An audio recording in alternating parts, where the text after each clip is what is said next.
il est possible de cuire sans nuire et sans se nuire.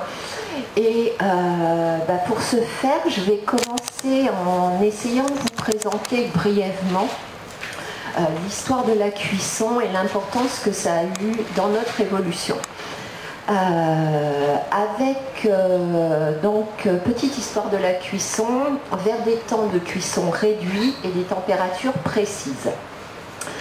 Selon M. Lévi-Strauss, la découverte du feu et de son utilisation pour cuire les aliments correspond au passage de la nature à la culture.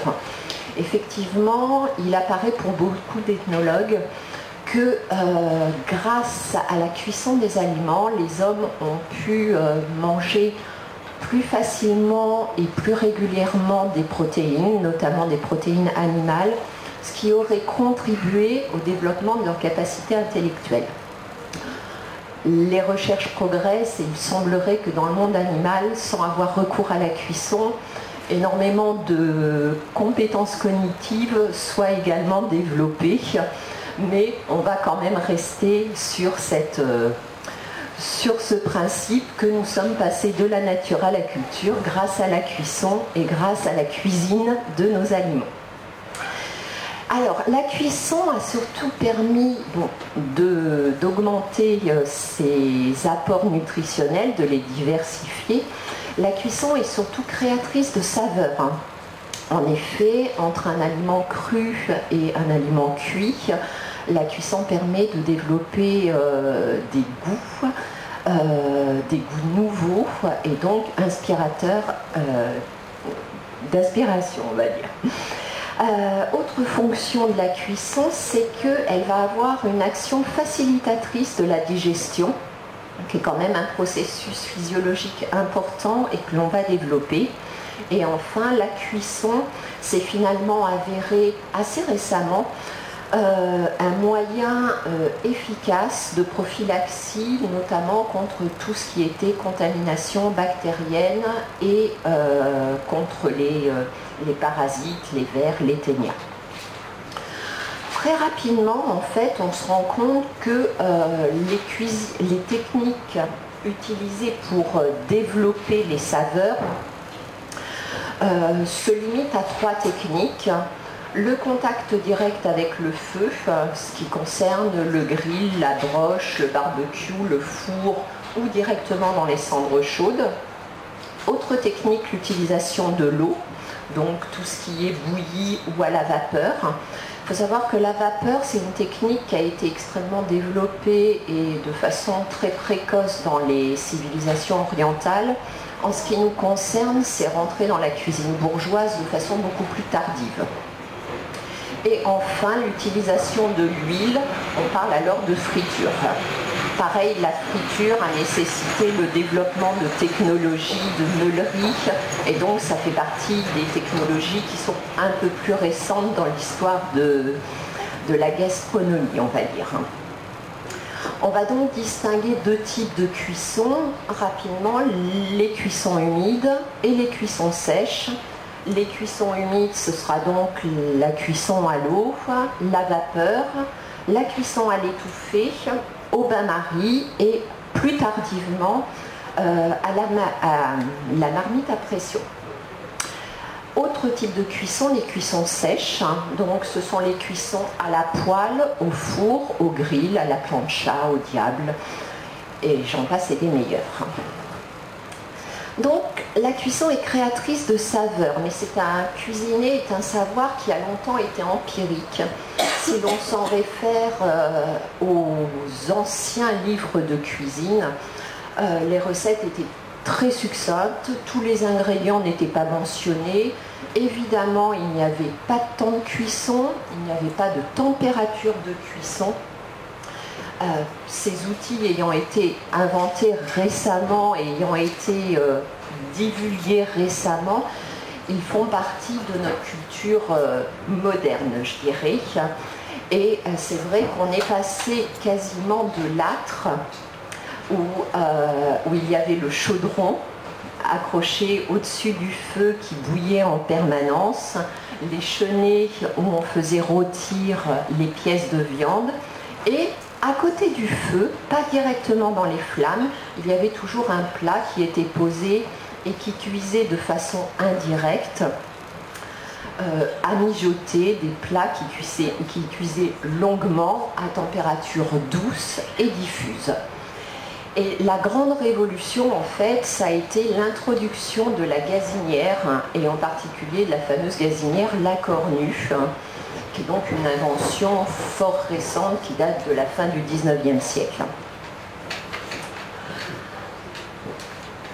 Alors, la cuisson facilite la digestion. Il y a effectivement deux grandes familles d'aliments, je dirais. Les céréales et légumineuses sont des aliments qui nécessitent une cuisson de par leur famille botanique et de par leur constitution. Ce sont des grains qui sont constitués d'amidon et leur assimilation nécessite une gélatinisation de façon à rendre les amidons beaucoup plus accessibles aux amylases digestives, tant salivaires que stomacales.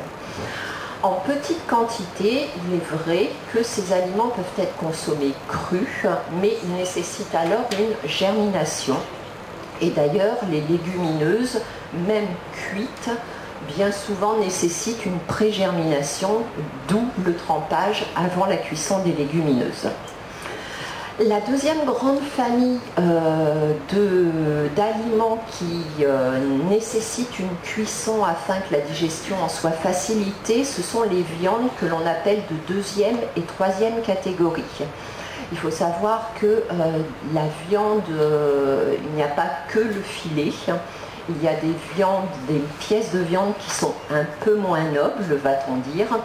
Et ces viandes sont moins nobles parce qu'elles contiennent en fait du collagène, qui est une fibre alimentaire qui n'a rien à voir avec les fibres végétales dont on vous parle en tant que prébiotiques. Non, ces fibres alimentaires en fait ne vont pas avoir d'impact sur votre flore digestive, donc n'en consommez pas à outrance.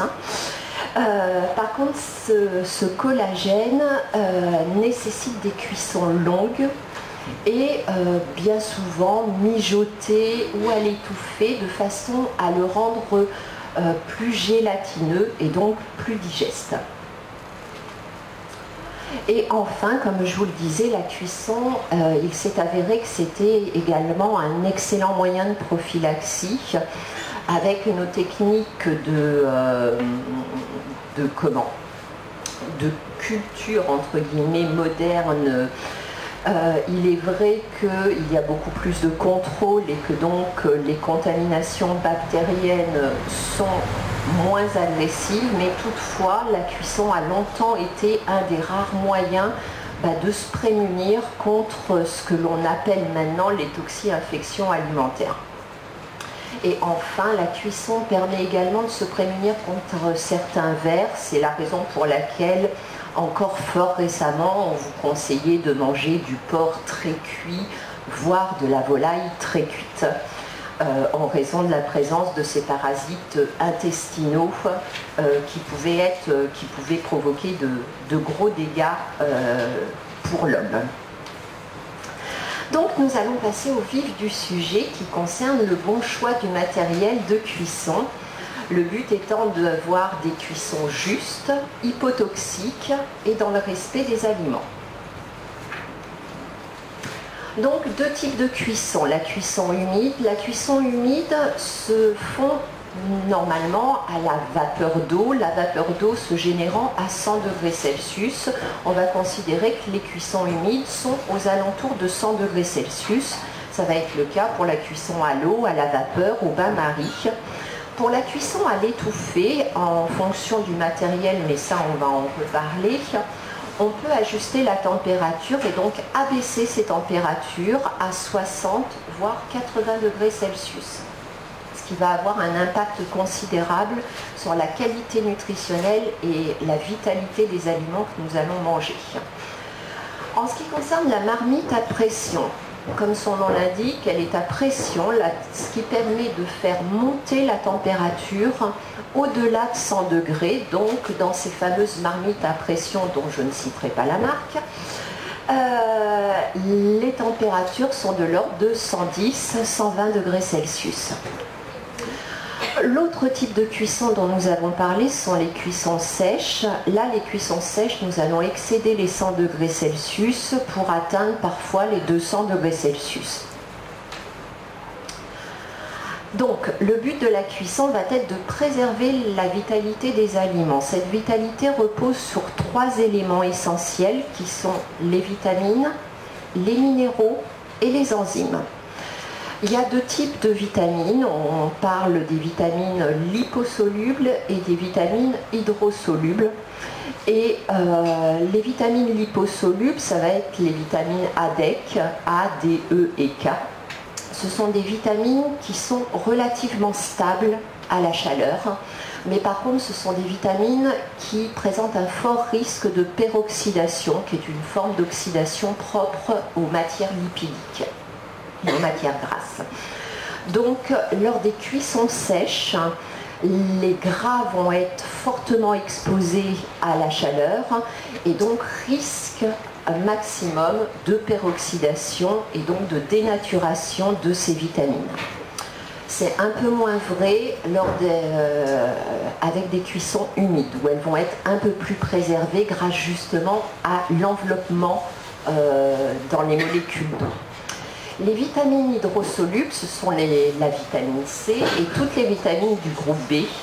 Comme leur nom l'indique, les vitamines hydrosolubles sont hydrosolubles. Donc les cuissons humides vont avoir un impact important sur ces vitamines puisqu'elles vont avoir tendance à diffuser dans le milieu de cuisson, donc dans l'eau de cuisson. Et c'est là où il va falloir opter pour le bon matériel et le bon mode de cuisson pour justement limiter cette perte en vitamines. Il y a toutefois une vitamine sur laquelle, quel que soit le mode de cuisson pour lequel on va opter, on va avoir assez peu d'impact, c'est la vitamine C, qui est une vitamine plus que fragile, qui peut s'abîmer rien qu'à l'exposition à la lumière et qui bien évidemment supporte très très mal la cuisson et les changements de température. Donc elle va être très fortement détruite. On considère qu'elle est détruite à partir de 60 degrés. Pour les autres vitamines, on parle de destruction à partir de 110 degrés Celsius.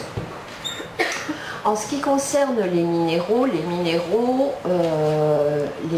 sont bien souvent sous forme de sel et les sels sont solubles et donc pareil, il va y avoir une perte en minéraux lors de toute cuisson et en particulier lors des cuissons humides. On considère que les minéraux ne sont plus assimilables à partir de 100 degrés Celsius. Et enfin les enzymes sont des protéines, c'est des protéines que l'on va trouver à l'état vivant, dont notre organisme assure la fabrication. Je ne vous dirai pas le nombre exact parce qu'elles sont multiples et qu'on continue à en découvrir. Toutefois, il est vrai qu'un aliment cru est un aliment vivant, donc capable d'activité enzymatique et donc riche en enzymes.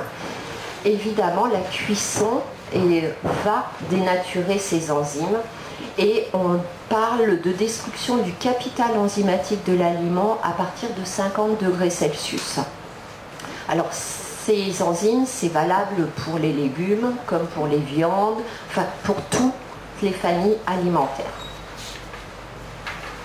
Lorsque un groupe carbonyle d'un sucre rencontre un groupe amine d'un acide aminé, donc d'une protéine, il y a une association entre ces deux groupements chimiques pour former ce qu'on appelle une base de Schiff. Cette base de Schiff, sous la chaleur, va subir un réarrangement moléculaire. La réaction est alors réversible. On peut donc encore agir et faire en sorte que ça ne devienne pas complètement toxique. Et ce réarrangement moléculaire va conduire à la formation de composés d'amidori. Si la cuisson se poursuit, ça va être notamment le cas lorsque l'on fait cuire du pain et que la croûte se forme et qu'on a cette belle croûte couleur caramel avec cette bonne odeur qui se dégage.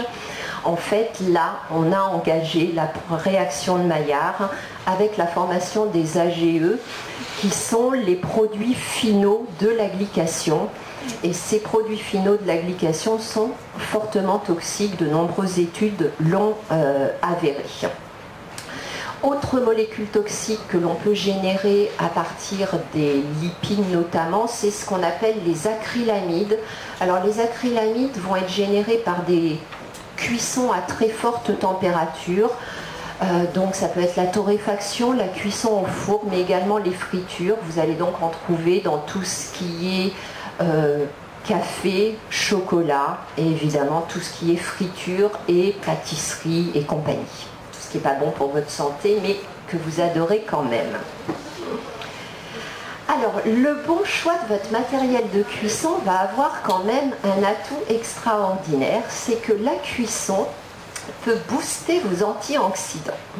Effectivement, les antioxydants sont toute une famille de molécules que l'on trouve dans nos aliments. Et ces antioxydants, ça va être les caroténoïdes, donc bêta-carotène, lycopène pour les plus connus. Il va y avoir également la vitamine C, qu'hélas nous n'allons pas booster avec la cuisson, la vitamine E et les polyphénols. Alors ces molécules alimentaires sont très précieuses puisqu'elles s'opposent aux réactions d'oxydation qui ont lieu dans notre organisme et qui nous permettent de générer de l'énergie, un peu comme des mini-centrales thermiques. Nous fonctionnons avec des petits organiques qui nous permettent de générer de la chaleur et de générer de l'énergie, et ces centrales thermiques génèrent des déchets que les antioxydants vont pouvoir canaliser et limiter.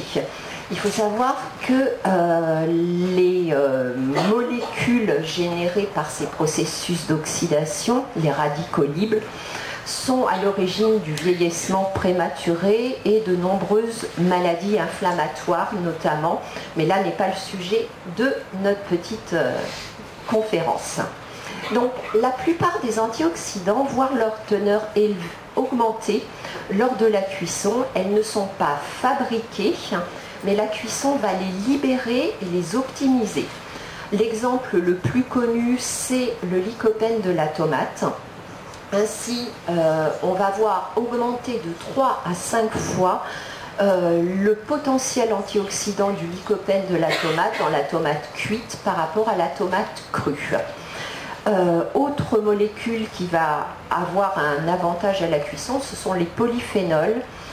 Là par contre, c'est beaucoup plus variable, ainsi en fonction de l'aliment, le brocoli, le poivron et d'autres bien sûr, les résultats ne vont pas être tous égaux, mais malgré tout, il y a une potentialisation de ces molécules antioxydantes.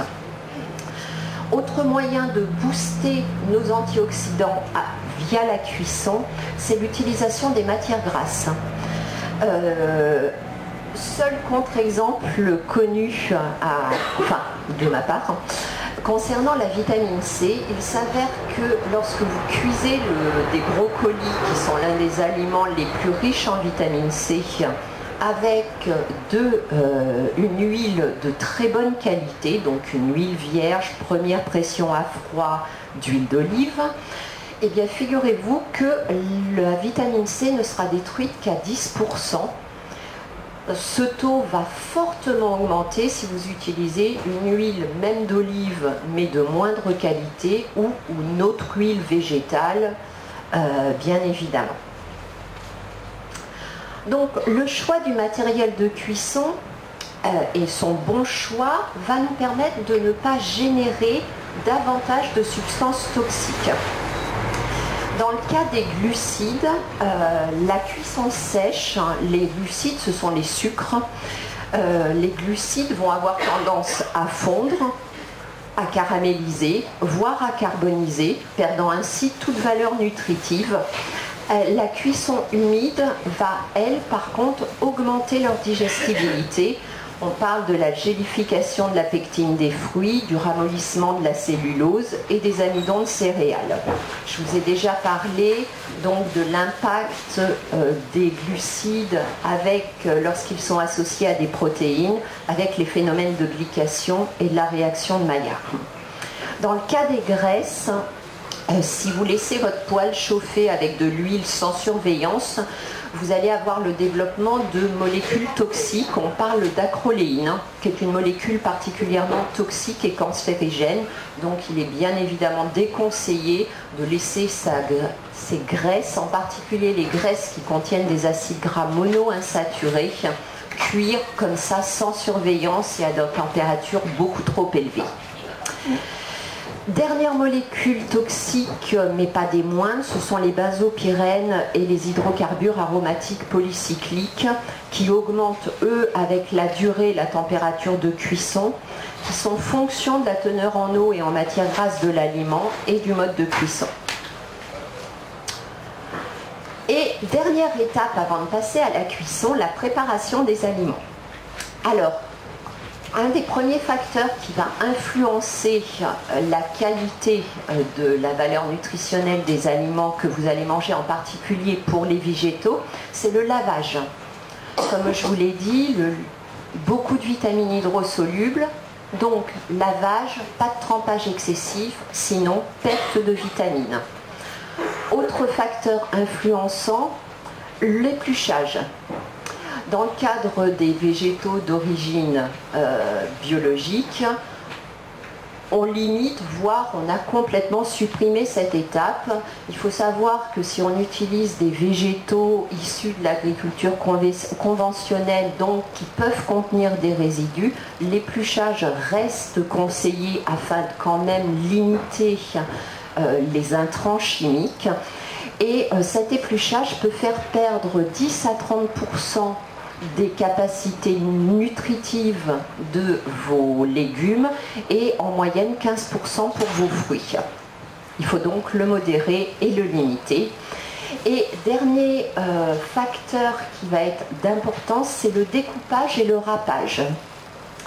Vous allez voir en particulier que pour avoir des cuissons aussi peu nuisibles que possible, on va avoir intérêt à baisser les températures de cuisson et on va avoir intérêt à limiter le temps de cuisson.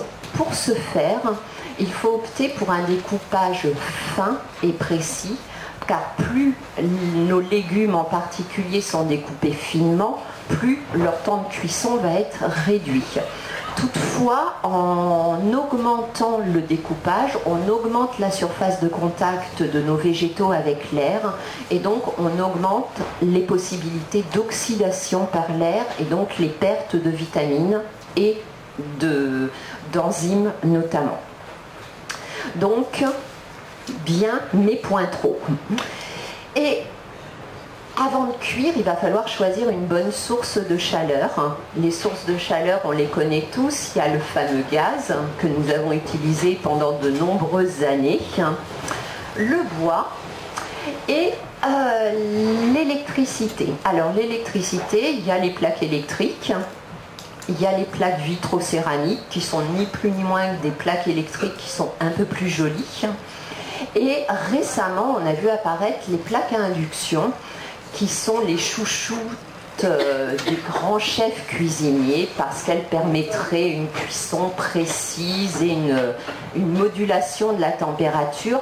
Les plaques à induction, nous sommes sur une technologie qui est celle du four à micro-ondes, donc la création d'un champ électromagnétique. Et donc même si le matériel que l'on utilise fonctionne avec les plaques à induction, ce n'est pas la source de chaleur que nous allons vous conseiller si vous ne voulez cuire sans vous nuire, bien évidemment. Alors,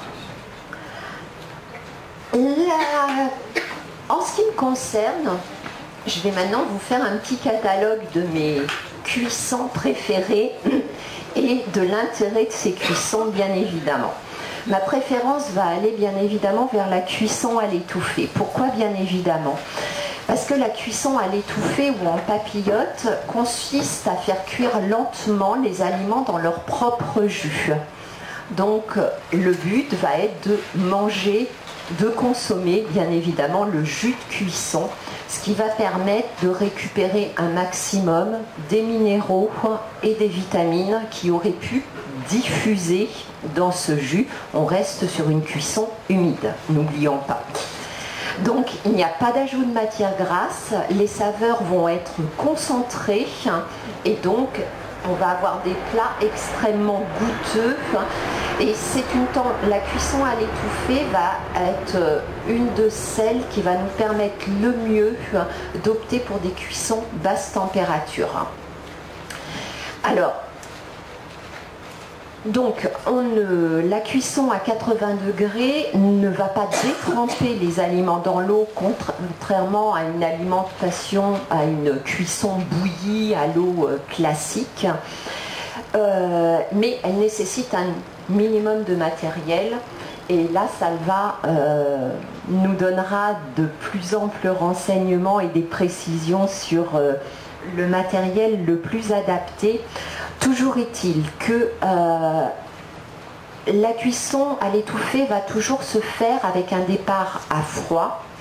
Le récipient devra être rempli aux 3/4 de légumes, de façon justement à ce qu'il y ait une condensation qui se fasse correctement. Et lorsque le thermomètre de notre mijoteuse à l'étouffée indiquera 60 degrés, on coupera purement et simplement la source de chaleur, parce qu'alors ça voudra dire qu'au niveau de nos légumes et de notre préparation alimentaire, la température aura atteint les 80 degrés et donc la température que nous recherchons pour préserver au mieux nos aliments.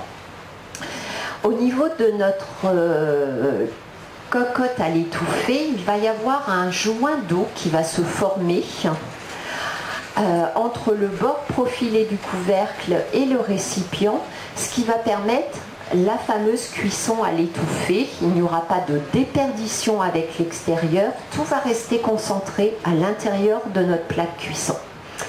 Et donc, vous comprendrez bien que pas de cuisson à l'étouffée sans matériel équipé d'un thermomètre qui permette une mesure précise des températures.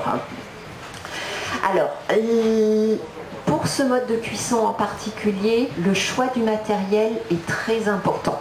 Il doit répondre à 3 caractéristiques absolument indispensables.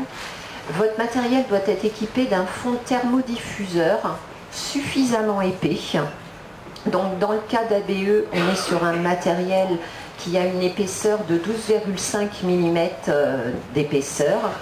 Et ce fond thermodiffuseur va être un accumulateur de chaleur, ce qui va vous permettre justement de couper la source de chaleur dès que vous avez atteint la température désirée. Il faut qu'il y ait un ajustement absolument précis et étudié du couvercle, parce qu'autrement il y a des déperditions et donc la cuisson ne se fait pas à l'étouffée. Et enfin, un couvercle équipé d'un thermostat, autre mode de cuisson que j'aurais tendance à vous conseiller, c'est la cuisson à la vapeur douce. La cuisson à la vapeur douce, tout le monde connaît le fameux couscoussier. C'est maintenant, ça fait partie du matériel de cuisson qu'on a tous à la maison et dans de multiples traditions ancestrales, le cuit-vapeur fait partie du matériel de base de la cuisinière. On a vu apparaître récemment pour l'utilisation domestique les fours vapeur, qui sont des fours qui vont être plus sur de l'autoclave. Toutefois, on va conserver la même technologie. Donc la cuisson à la vapeur consiste en quoi? Il y a un récipient dans lequel de l'eau est mise à chauffer. À 100 degrés, il y a un dégagement de vapeur.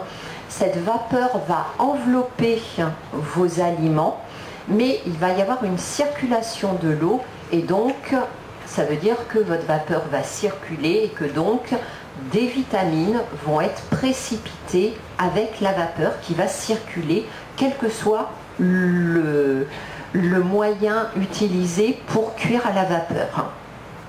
Donc c'est pour ça que la cuisson à l'étouffée va être privilégiée à la cuisson à la vapeur, parce que inévitablement avec la cuisson vapeur, et quel que soit votre matériel, vous avez une perte de vitamines hydrosolubles.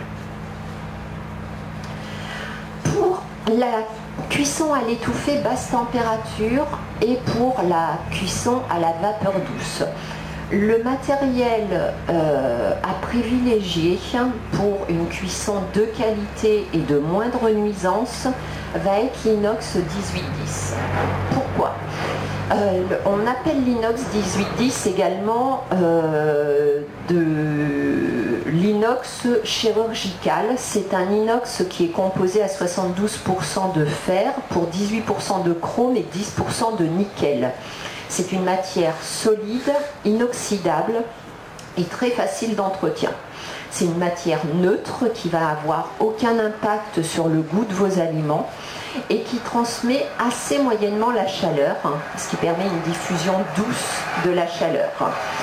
Ce qui nécessite aussi toutefois un fond sandwich avec un très bon conducteur de chaleur pour assurer une bonne conduction de la chaleur.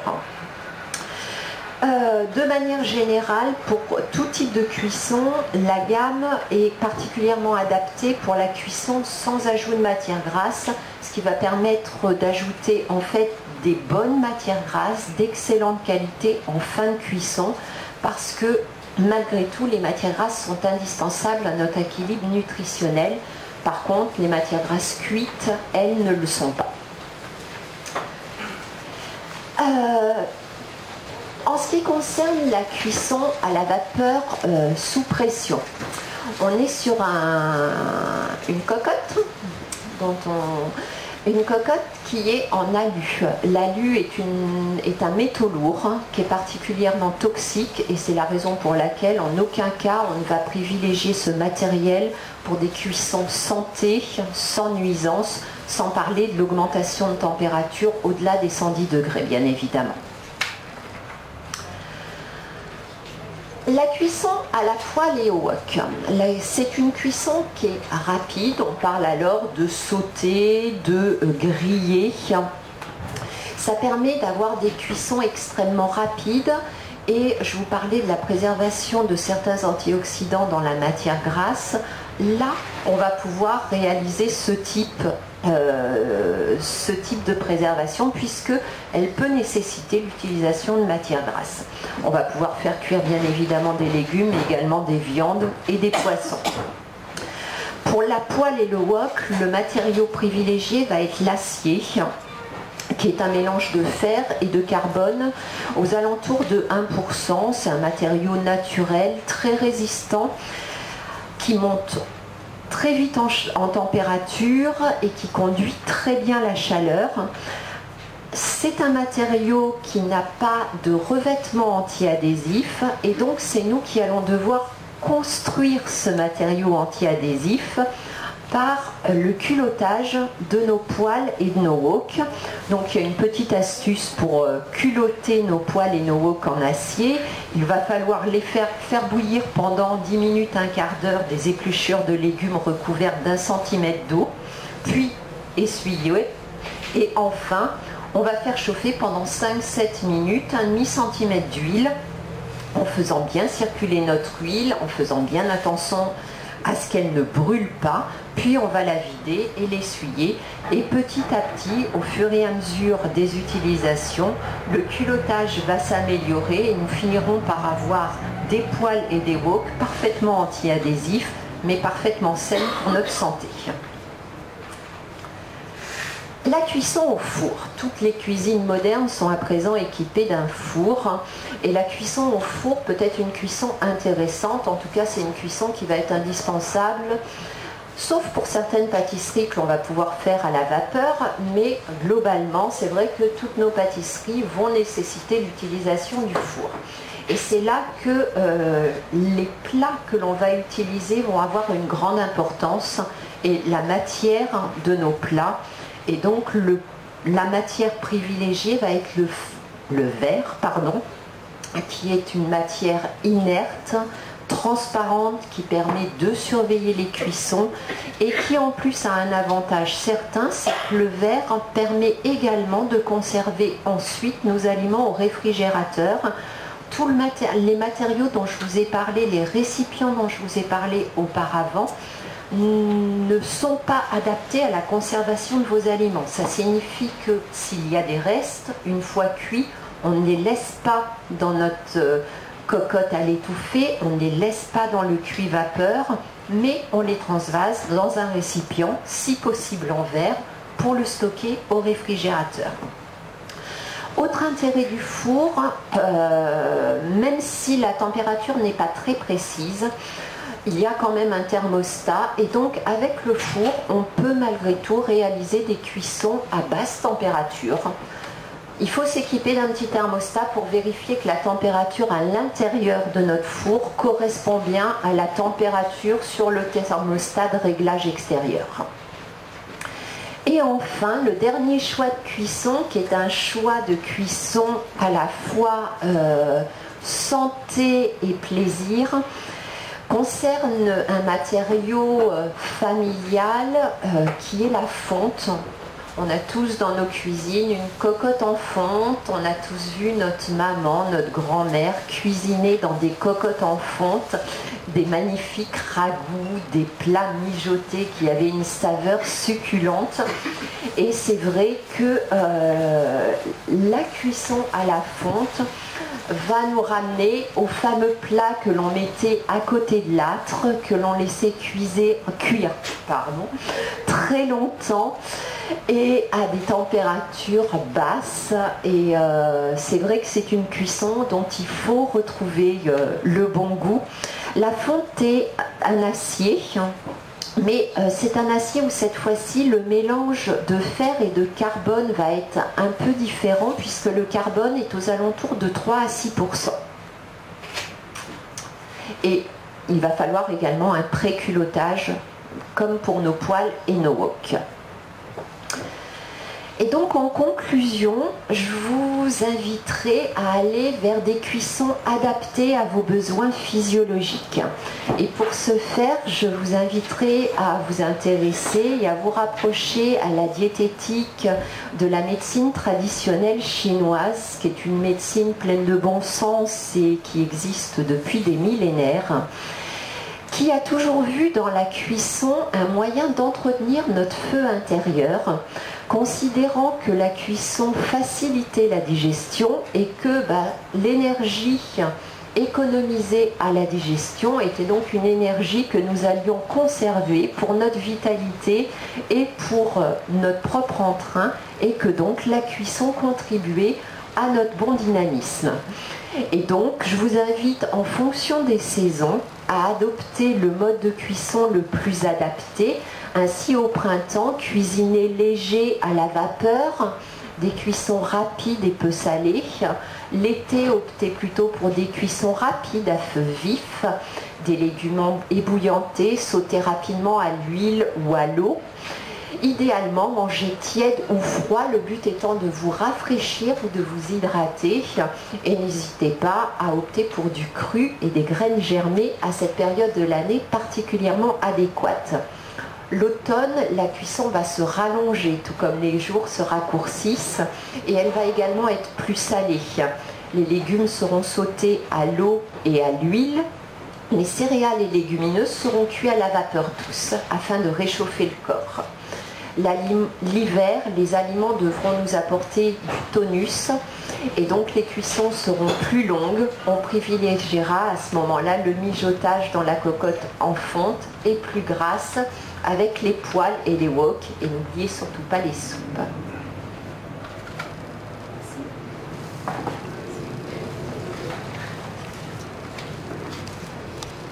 Si vous avez des questions.